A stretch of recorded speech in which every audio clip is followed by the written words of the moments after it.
അപ്പോൾ ഞാൻ കാര്യമായിട്ട് എന്തെങ്കിലും പറഞ്ഞാൽ ഈ മുഖത്ത് നാണത്തിൻ്റെ സൂര്യൻ ഉദിക്കുമല്ലോ. കുസൃതിയോടെ അവളുടെ മുഖത്തേക്ക് നോക്കി അവൻ പറഞ്ഞപ്പോൾ മുഖം ഉയർത്തി അറിയാതെ അവൻ്റെ മുഖത്തേക്ക് അവളും നോക്കിപ്പോയിരുന്നു. ചെറുചിരിയോടെ ഒരു കണ്ണിറുക്കി കാണിച്ച് കീഴ്ചുണ്ടൊന്ന് കടിച്ച് ഭംഗിയായി ചിരിച്ചിരുന്നു അവൻ. അവൾ ആ ചിരിയുടെ മാസ്മരീതിയിൽ മതിമറന്നു പോയി. സാർ വേഗം കഴിച്ചിട്ട് ആവി പിടിക്കാൻ നോക്ക്. അതും പറഞ്ഞവൾ അടുക്കളയിലേക്ക് പോയി. അവൻ കഴിച്ചു കഴിഞ്ഞതും പുട്ടുകുടവുമായി വന്നവൾ അവനരികിലായി അത് വെച്ചു. നന്നായി ഒന്നുകൂടി ആവി പിടിച്ചേ, പനി നന്നായിട്ട് വിട്ടോളും. അതും പറഞ്ഞ് തിരികെ നടക്കാൻ തുടങ്ങിയവളുടെ കയ്യിൽ അവൻ തന്നെയാണ് പിടുത്തമിട്ടത്. അങ്ങനെ അങ്ങ് പോയാലോ? ഒറ്റയ്ക്ക് ആവി പിടിക്കാൻ ഒരു സുഖമില്ല. നമുക്ക് 2 പേർക്കും കൂടി പിടിച്ചാലോ? തനിക്ക് പനി വരാനുള്ള എന്തെങ്കിലും ചാൻസ് ഉണ്ടെങ്കിൽ അതങ്ങ് പോവുകയും ചെയ്യും. ഒരു കുസൃതിയോടെ അവൻ പറഞ്ഞപ്പോൾ മനസ്സിലാവാത്തതുപോലെ അവൾ അവൻ്റെ മുഖത്തേക്ക് നോക്കി. അവൾക്ക് പരിചിതമില്ലാത്തൊരു മുഖഭാവം തന്നെയായിരുന്നു ആ നിമിഷം അവന്. തനിക്കിതുവരെ പരിചയമില്ലാത്തൊരു സഞ്ജയാണ് മുൻപിലിരിക്കുന്നത് എന്ന പോലെയാണ് അവൾക്ക് തോന്നിയത്.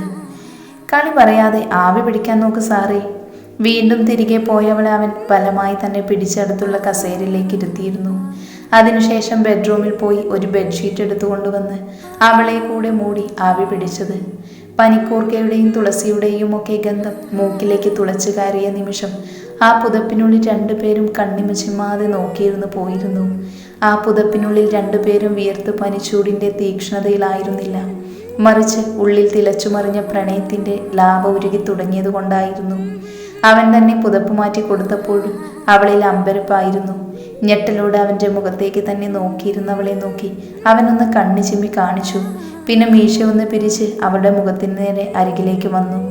എന്തു പറ്റി?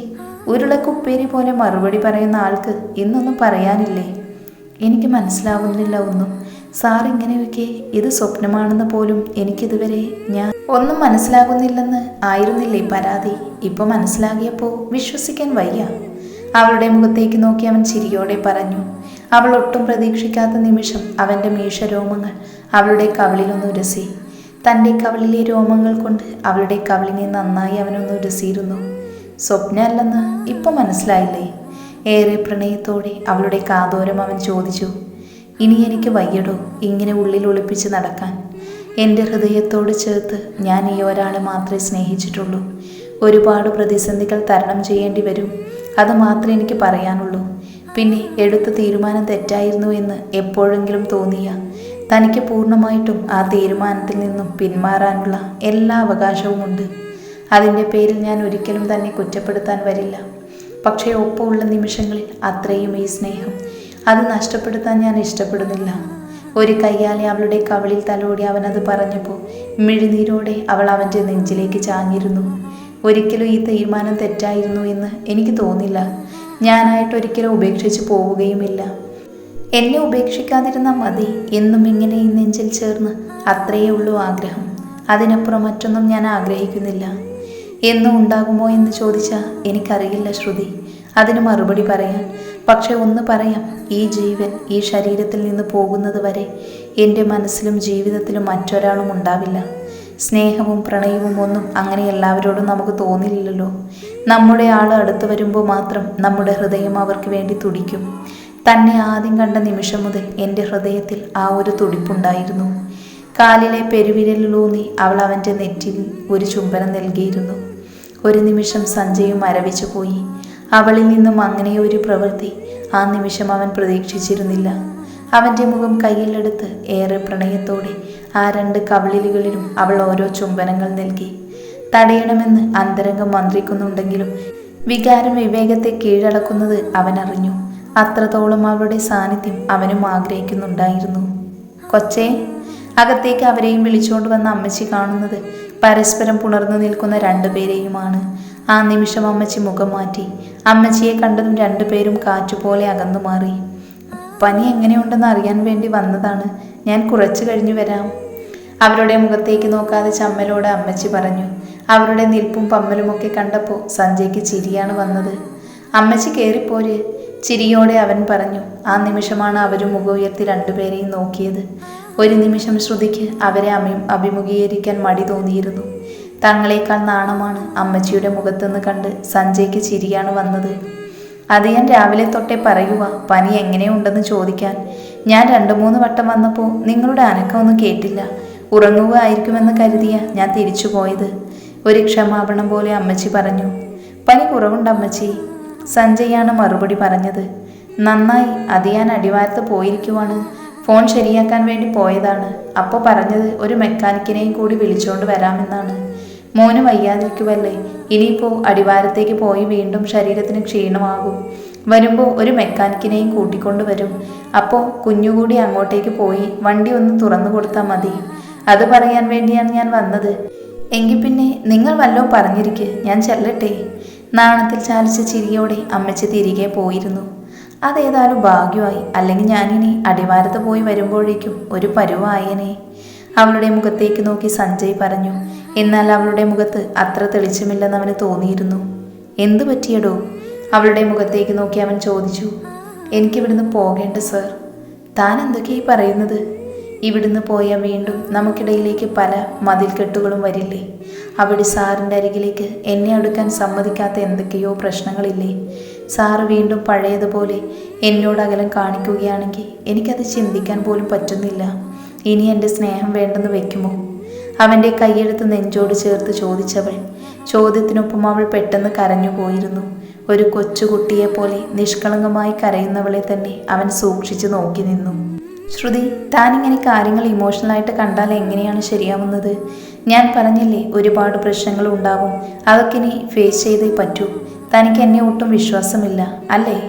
വിശ്വാസക്കുറവ് കൊണ്ടല്ല സർ. പലവട്ടം സാറിന് എനിക്ക് പ്രതീക്ഷ നൽകുന്നത് പോലെ ഇടപെട്ടിട്ടുണ്ട്.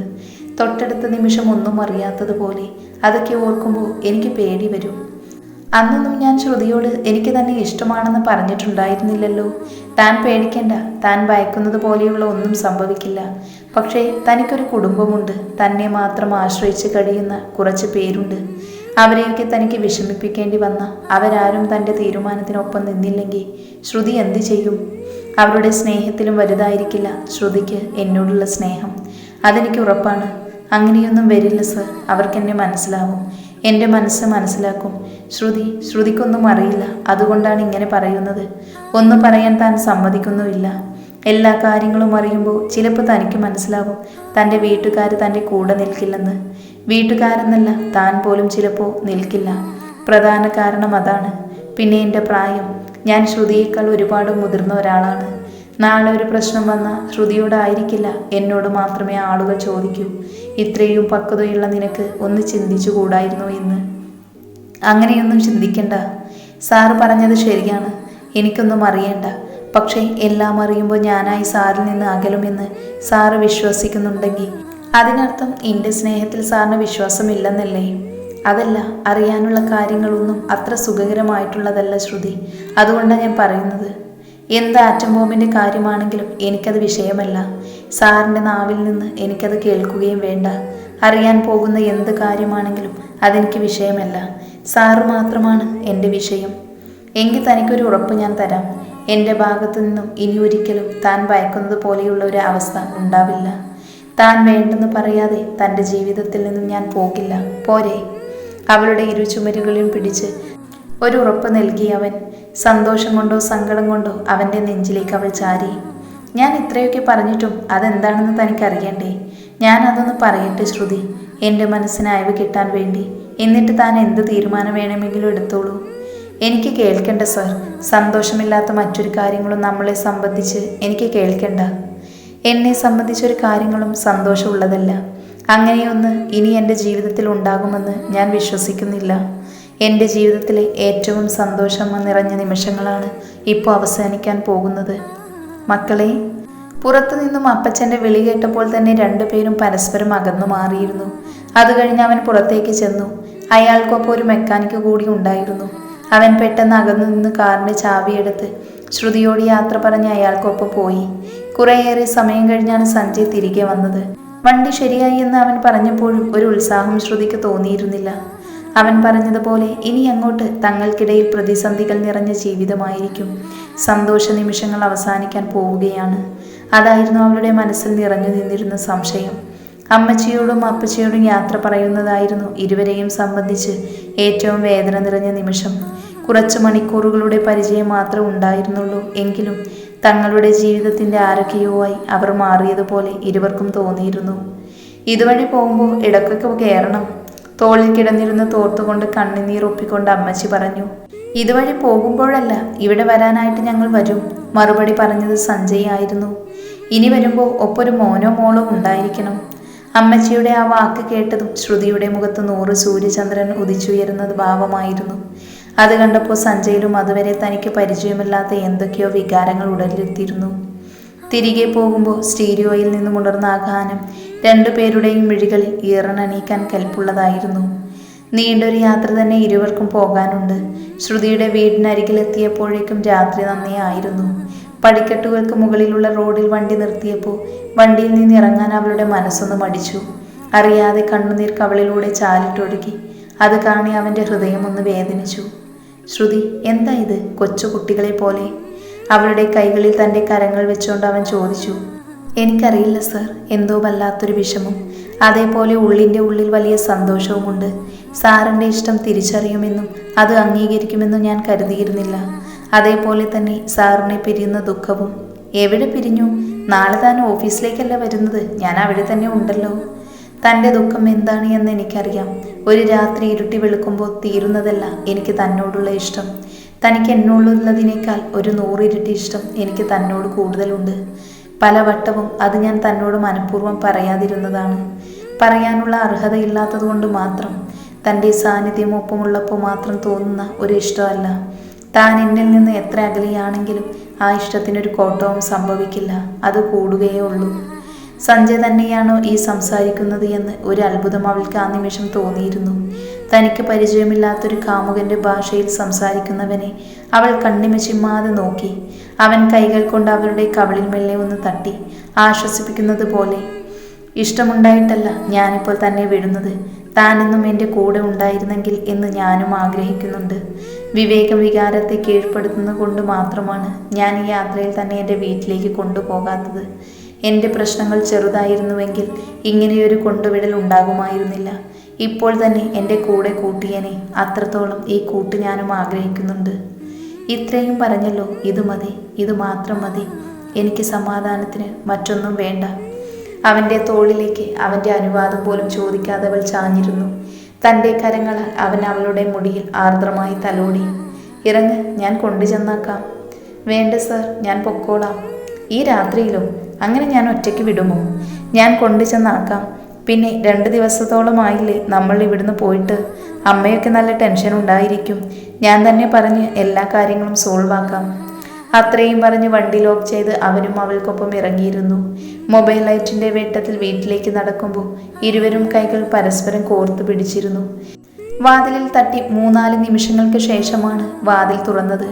മുൻപിൽ ശ്രുതിയെയും സഞ്ജയെയും ഒരുമിച്ച് കണ്ടപ്പോൾ അജിതയുടെ മുഖത്ത് ദേഷ്യം വിടർന്നത് 2 പേരും ശ്രദ്ധിച്ചിരുന്നു.